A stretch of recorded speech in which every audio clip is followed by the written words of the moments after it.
When it comes to the Marvel Cinematic Universe, there's a whole lot of doom and gloom, and generally with the rest of culture as well, as people seem to think that no matter what happens, it's not going to get better. And admittedly, there is a lot of evidence to go to this. However, there has been a lot of recent news to come out and kind of counter a lot of that. First off, we have Anthony Mackie trying to play damage control for Captain African American, which will be an absolute flop, and we all know it, which I will be seeing opening weekend, so look out for that review. But that's not the only thing that's going on in the culture wars, as people are noticing a lot of weird things coming out in various interviews. For instance, there's an interview with Brie Larson, the person who played Captain Marvel, and by played I mean she stood there and sometimes did stuff. To call it acting would be overly generous, but she was recently in an interview with a Hollywood reporter who tried to bait her into attacking the fans, which, as we all know, Brie Larson is incredibly prone to do. It seems to be her second favorite pastime after acting like a plank of wood. To call it acting is being a little disingenuous though, so what I should say is she seems to really enjoy being a plank of wood. No acting required.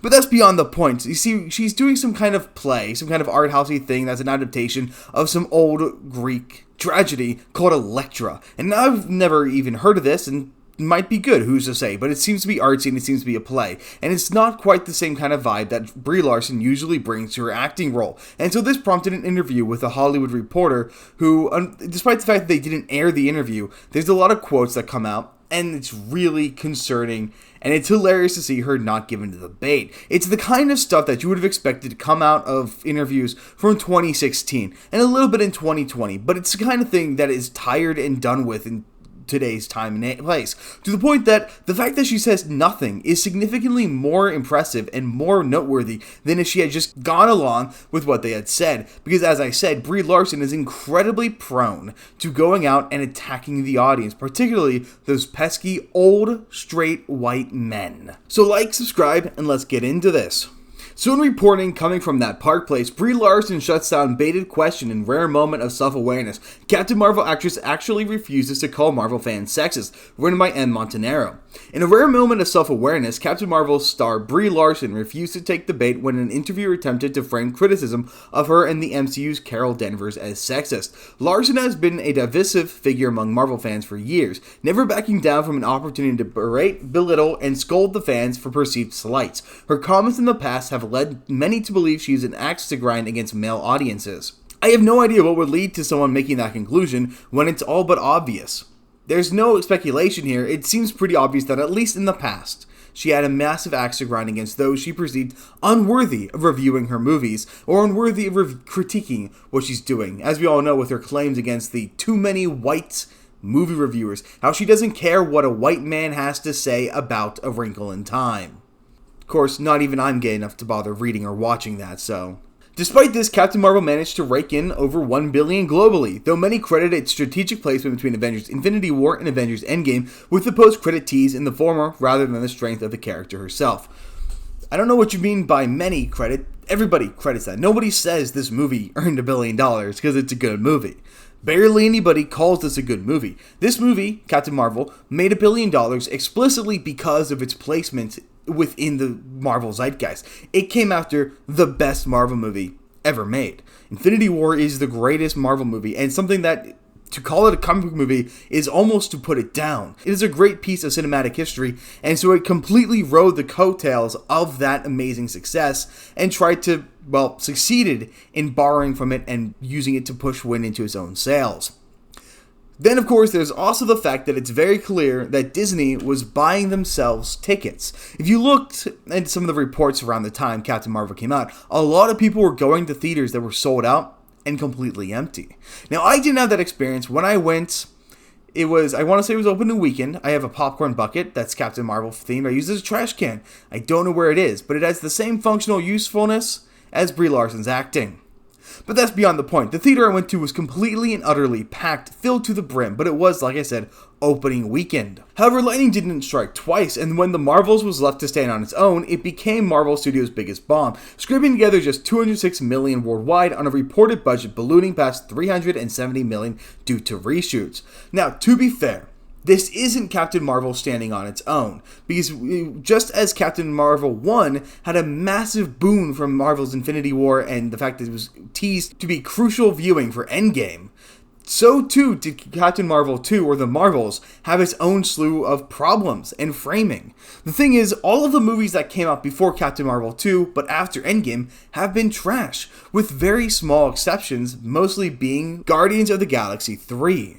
So once again, we can't really say this is Captain Marvel standing on her own, because it wasn't. It was dealing with the fact that the Marvel brand has been basically murdered to death by the shepherds of the franchise, as they keep doing it injustice after injustice with girl boss after girl boss who disrespects the legacy every single chance it gets. In fact, one could say the Marvels is one of the least bad of the Phase 5 Marvel movies we've gotten as of late, because it's the only one that doesn't disrespect anything that came before. Of course, the trend of disrespecting what came before started with Captain Marvel when they did what they did to Nick Fury.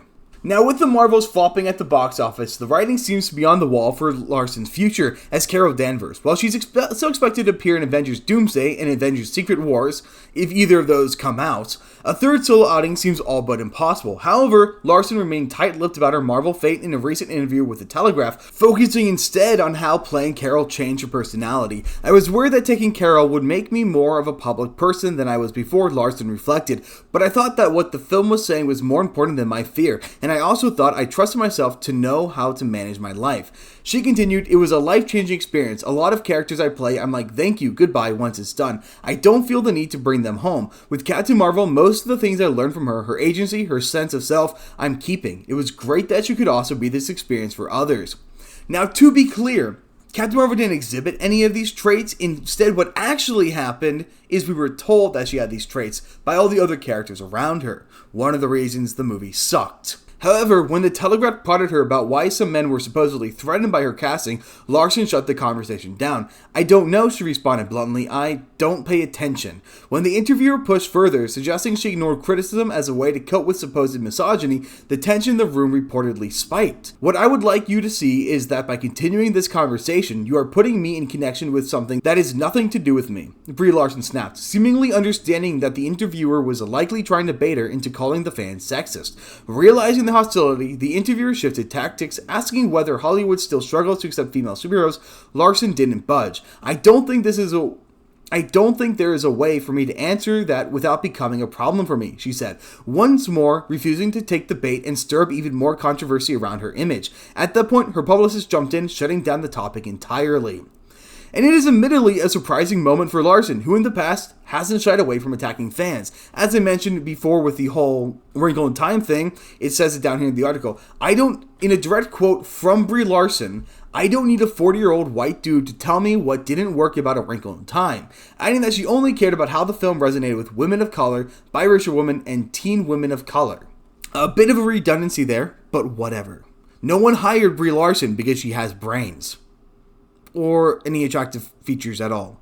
Given her history of inflammatory remarks, it's likely Larson has finally realized that fueling controversies won't help her career, or her chances of sticking around in the MCU. Unfortunately for her, Marvel Studios itself hasn't done her any favors. That's true. Most of the time when it comes to Brie Larson, she's generally left out to dry. The fact that she would stand up for a company like this, and I'm glad she isn't right now, because they have never really stood up for her. They've really let her take the full brunt of anything, and they have yet to see any of their publicists really stepping up and telling her to tone it down, pull it back. In part because for the longest time, this is exactly what the people at Disney and Marvel believed in and endorsed. She was basically touting the line that they had, and that line was an aggressive and hostile one. Now, of course, I figured I'd do some due diligence, and I actually did go back and I found the article that's being referenced. Now, I messed up earlier when I said that this was the Hollywood Reporter. It's the Telegraph. My bad. They all kind of blend together. Now, the Telegraph reported, "Brie Larson on Marvel misogyny. I can't answer that without it becoming a problem for me." Written by Claire Allfrey. In South London rehearsal studio, the Oscar-winning actress Brie Larson is raging into a microphone. "Don't act so aggressively towards the audience," the director Daniel Fish tells her. Larson, who's preparing to star in this new West End production of Elektra, responds immediately. When she speaks again, her voice is softer, although no less implicable.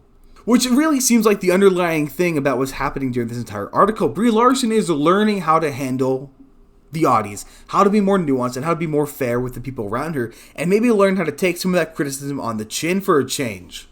Now, there are some pretty golden lines within this article that I thought were really worth calling out. worth calling out, such as this one down here. In fact, she was shocked by the response to the film. The male dinosaur contingent of the internet was vitriolic, accusing Marvel of succumbing to identity politics and ruining a beloved character they review bombed, in quotes, so at least they're admitting that it wasn't actually review bombing, it was just reviewing the film in an attempt to sink it even before its release, and directed a lot of personal abuse at Larson. Despite its phenomenal success at the box office, Captain Marvel is now widely regarded as the moment the Marvel franchise started to falter. So I'm also glad this article admits the fact that despite the fact that they're claiming that we're all just being vitriolic, we're just a bunch of dinosaurs, we're just review bombing, we're also correct on all of those things that we did. So at least the article has the self-awareness to admit that. Today, Larson says she is proud of the film and the younger female audiences it attracted. And will I admit, when I went to see Captain Marvel, the audience was predominantly female. Now, of course, statistically, that didn't line up. Men were still the predominant viewer of Captain Marvel, but women did have an uptick for the amount of times they went to see the movie. And if this movie did manage to actually inspire women in some way, great, I'm glad to hear it. But that doesn't excuse the fact that the movie was of piss poor quality. Now here's where we get into the wider context as to the questions that were asked to Larson. Yet when I asked Larson why she thinks some men were threatened by her casting, the temperature in the room plummets. I don't know, she says blankly. I don't pay attention. I ask if not paying attention is her way of dealing with the misogyny. A few seconds of chilly silence pass before she replies, "What I would like you to see is that by continuing this conversation, you are putting me in connection with something that has nothing to do with me." Now, I get the feeling that this journalist would much rather be in creative writing, but it lacks the skills necessary to do that. This seems a startling thing to say. I try again by asking whether she believes that the film industry continues to pigeonhole actresses to the point that a female superhero can, for a certain sort of viewer, still feel like an aberration. I don't think there is a way for me to answer that, Larson replies, without it becoming a problem for me. Her publicist intervenes to ask me to move on to the next question. And that is the perfect thing that Brie Larson should have said. She didn't give into it. She didn't let the journalist bait her. She was honest. She made it very clear that she has no interest in playing these stupid games. And it was a really good move from her publicist to get the message to the journalist that you've got to keep going. There's no point in hiding on this because all you're going to do is cause more brand damage for Brie Larson. Now, one thing that's always funny whenever these super activist types aren't able to get the answers that they want, I can't work out whether Larson is angry or upset. She has spoken out before about sexism in Hollywood and has taken on the industry in other ways. In 2018, she called out for greater ethnic and gender diversity in film criticism, pointing out that more than 60% of critics were white men. Yet today, she appears not only unwilling to engage with such issues, but even surprised to have been asked. I don't feel that everything I'm saying is a stance, she says later. There are times that I speak out and there are times when I don't.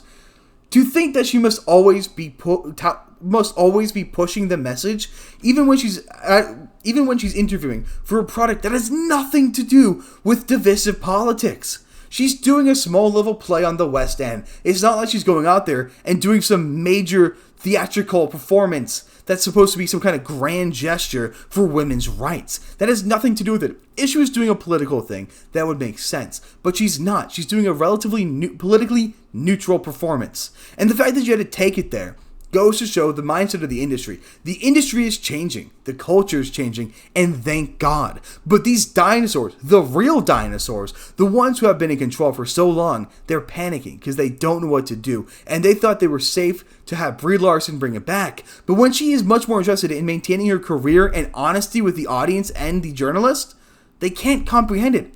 She says that she can't tell whether Larson is angry or upset, but maybe the real truth is she's neither. Maybe she's apathetic because she realizes she's been touting a load of bullshit for the last 8 years. And every single one of these people are going to have to come to that realization sooner than later. And I really can't wait for it to come to Mark Ruffalo and Mark Hamill, but we'll cross that bridge when we get to it. She then says what might be one of the most confusing things in relation to Larson in this article. Larson is a curious mix. One minute she's the sort of woman with whom you can imagine knocking back a few martinis. The next, she's prickly and unresponsive. Well, here's an idea for you. What was your name again? Claire Allfrey? Still a terrible last name. Maybe the reason why she was all fun and games and willing to have great conversation with you at first was because you were talking about something she cares about and is passionate about. Something that actually matters and something that impacts both her life and the real world, such as this play. And then when you try so hard to force her to say something that will risk damaging her career more than it already has been. Are you really shocked that she gets all prickly and unresponsive? You're trying to push her to say something that can cause permanent ripple effects for her career. That could cost her countless jobs because it would prove that she is an unsafe hire who is constantly attacking the fans. Even once it seems we've moved past that point in our history, you want to bring her back to it? That is how you cause problems for her, and I can't believe you'd expect her to continue to keep talking like you're a bunch of gal pals, getting your hair done, and talking candidly. She's in front of a camera, she's being interviewed, and you're recording it and writing things down, and what you write will reach people. I cannot comprehend how you think it's ridiculous that she didn't give in to your absolute bottom of the line bait. And I like to remind people, there used to be a point in time where bait was effective and actually a worthy strategy. Now it's just sad. And so there it is, definitive proof that things are changing, and most importantly, they're changing for the better. This is the key to how we move forward. We don't need people coming out here and moral grandstanding in the opposite direction. That's not what any of us wants. I don't think that's what Geeks and Gamers wants. That's not what I want. That's not what any of my friends want. We don't want a million Mel Gibsons to come out and speak his mind, though I've got no problem with Mel Gibson speaking his mind. We don't need Hollywood to shift in the other direction. We just want Hollywood to return back to a neutral base. We don't need Brie Larson out here screaming pro-Trump narratives or rhetoric. We just need her not screaming any rhetoric at all. And you know what, Brie Larson? If you really wanted to tackle misogyny in a way that mattered, you shouldn't be speaking out against film critics where women are still 40% of them. Maybe you should be speaking out against the real atrocities happening to women in other parts of the world. But that's pretty much all I've got. Let me know down in the comments, do you guys think that this was all because Brie Larson is actually moving on from her ridiculous rhetoric and a sign that Hollywood is starting to shift back to neutral and maybe healing and maybe we'll get good movies again? Or do you think this is just her covering her ass to make sure she doesn't lose another job because she has shown herself time in and time out to be a divisive and crude figure? But that's pretty much what I've got, so I will see you guys on the next one.